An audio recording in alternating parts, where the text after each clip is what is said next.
Welcome to the Amber Archive. Today, we journey into the heart of a masterpiece that has defined the Western imagination of the afterlife for over 700 years. We are descending into Dante Alighieri's Inferno, the first part of his monumental epic, the Divine Comedy. Many know of its structure, the 9 terrifying circles of hell. But the Inferno is far more than a grotesque catalog of punishments. It is a profound political document, a deeply personal story of exile, and an allegorical journey into the very nature of human sin. It is a map of the human soul in despair.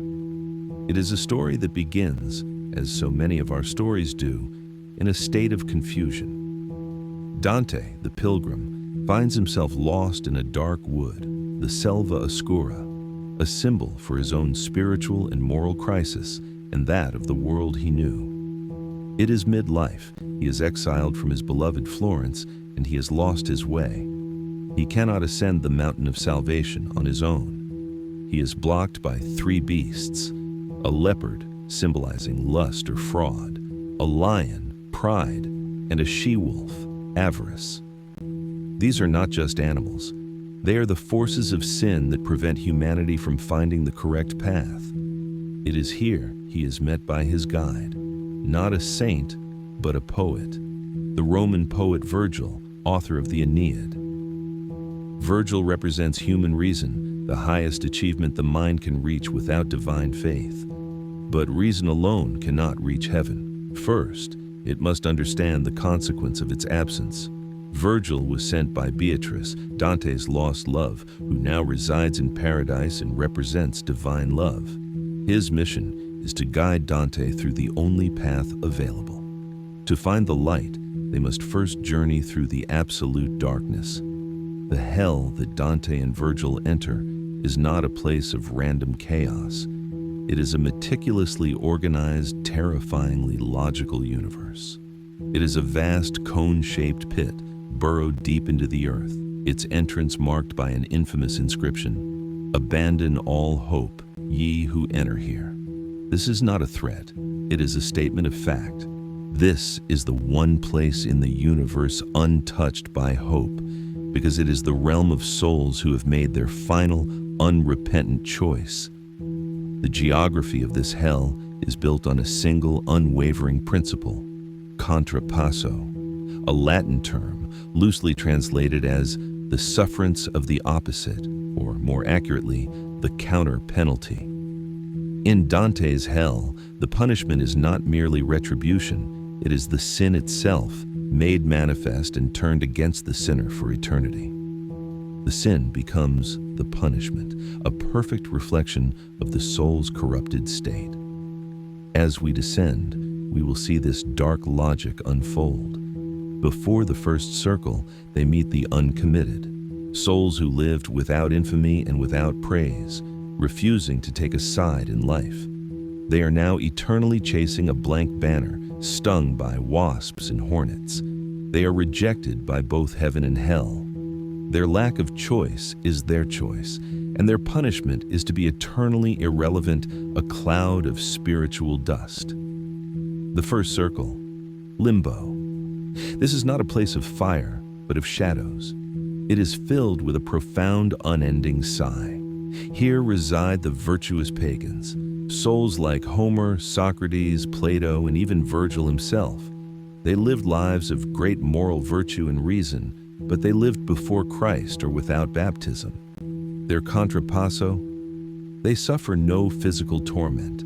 Their only pain is an eternal, unfulfilled desire for God, a knowledge of a perfection they can see, but never, ever reach.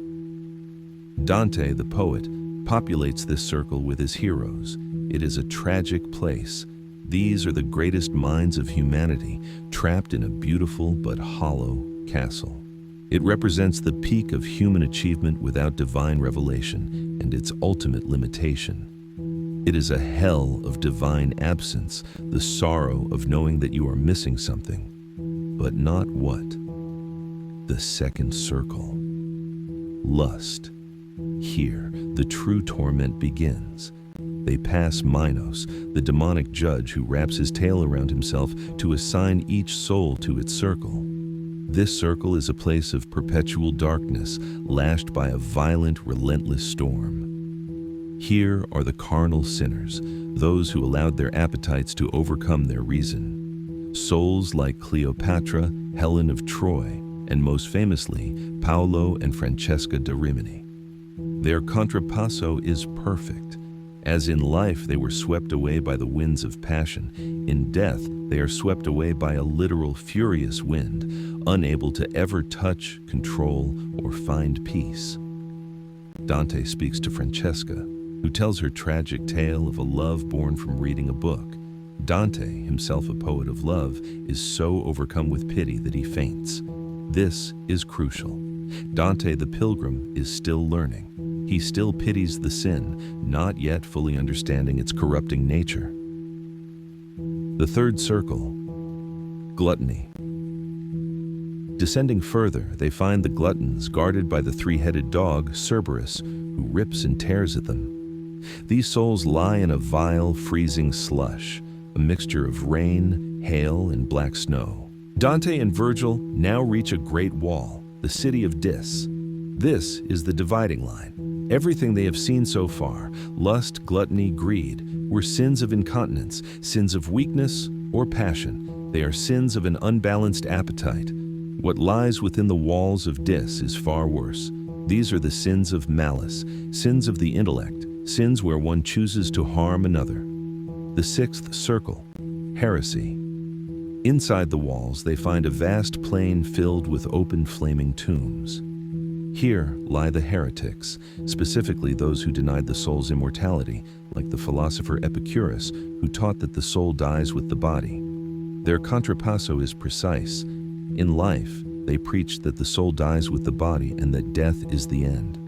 In death, their souls are forever trapped inside their burning bodies in a cemetery for the living dead, awaiting a judgment day they denied, when their tombs will be sealed forever. This circle represents the intellectual arrogance of sealing oneself off from a greater truth, an echo chamber of the soul. The seventh circle, violence. This circle is a vast three-ringed landscape, guarded by the Minotaur, the embodiment of bestial rage. The outer ring, violence against neighbors. Here, murderers and tyrants like Alexander the Great are submerged in the Phlegethon, a river of boiling blood. Centaurs patrol the banks, shooting arrows at any who try to rise above their allotted depth. The contrapasso. The more blood they spilled in life, the deeper they are submerged in it for eternity. The middle ring, violence against self. This is one of the most haunting visions in all of literature. The wood of suicides. Souls who destroyed their own bodies are transformed into gnarled black poisonous trees. They can only speak when their branches are broken by harpies, which causes them agonizing pain. Their contrapasso. They rejected their human form, so they are denied it, trapped in a dead, unfeeling thing. They who rejected their life now crave the body they destroyed, but can never have it again. The inner ring. Violence against God, nature, and art. This is a desert of burning sand where fire rains down eternally. Here, blasphemers who cursed God directly lie on their backs. Sodomites, violence against nature, run in endless circles. And usurers, moneylenders seen as violence against art, labor, huddle, weeping. All are tormented by the unnatural rain of fire. Dante is now approaching the bottom. The air grows colder. The sins become more complex, more insidious. The eighth circle, fraud, malbolge.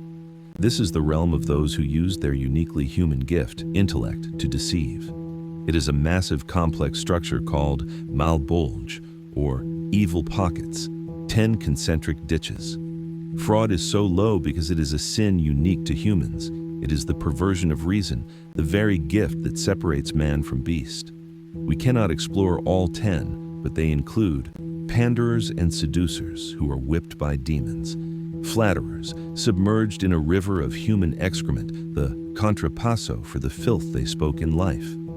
Hypocrites forced to wear beautiful golden cloaks that are lined with crushing heavy lead, weighing them down forever. A perfect symbol of a beautiful exterior hiding a heavy false interior.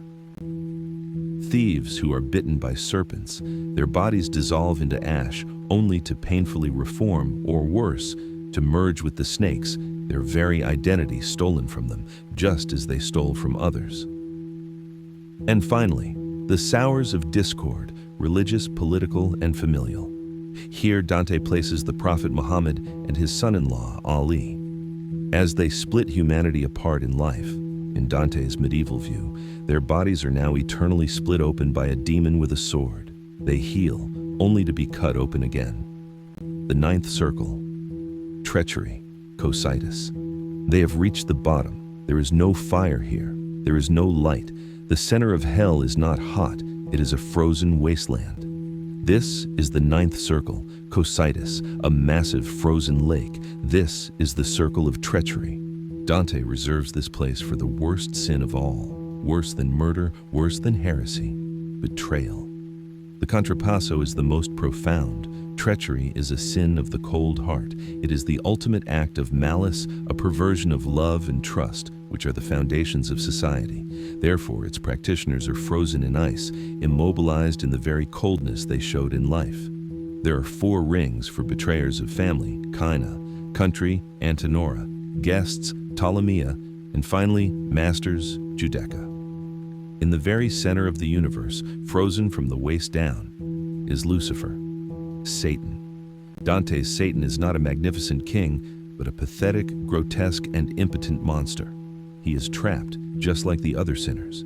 He has 3 faces, a mockery of the Holy Trinity, and he weeps 6 streams of tears. The wind from his 3 pairs of bat-like wings is what freezes all of Cocytus. He creates his own prison. In his 3 mouths, he chews eternally on the 3 greatest traitors in human history. In Dante's worldview, Brutus and Cassius, who betrayed Julius Caesar, the founder of the Roman Empire, which Dante saw as God's chosen government. And in the center mouth, suffering the most, is Judas Iscariot, who betrayed Christ, the founder of the church. The ultimate evil is not rage, it is not fire, it is a cold, heartless, static betrayal. It is the complete absence of love. But hell, for Dante the Pilgrim, is not a destination, it is a journey through. It is the necessary first step toward salvation. Dante and Virgil do not fight Lucifer. They climb down his massive frozen body, past the center of the earth, and as they pass that center, gravity flips. They are no longer descending, they are ascending. They have passed through the complete recognition of sin in all its forms. By confronting the true nature of evil, by understanding its logic and its consequences, Dante is now ready to begin the journey of purging it. The Inferno is perhaps the most famous part of the Divine Comedy, but it is not the end. It is only the beginning. Dante's journey will take him up the mountain of Purgatory, Purgatorio, where sin is cleansed, and finally into heaven, Paradiso, into the presence of God. But that is a story for another time. What Dante's Inferno leaves us with, archived in the amber of its poetry, is a terrifyingly logical map of the human soul. It argues that sin is not just a broken rule, but a destructive choice. It is a deliberate turning away from the good. It is choosing the self over the community, the appetite over reason, and the lie over the truth. Dante's hell is the state of a soul that has gotten exactly what it wanted, forever. The lustful wanted only passion, now they have only the storm. The wrathful wanted to fight, now they have only the mud. The treacherous were cold-hearted, now they have only the ice. After their long climb, Dante and Virgil emerge on the other side of the world. They look up, and for the first time since leaving the dark wood, they can once again see the stars. Thank you for joining us in the Amber Archive. If this analysis of Dante's work resonated with you, subscribe for more deep dives into the classics that shaped our world. Until next time, remain curious.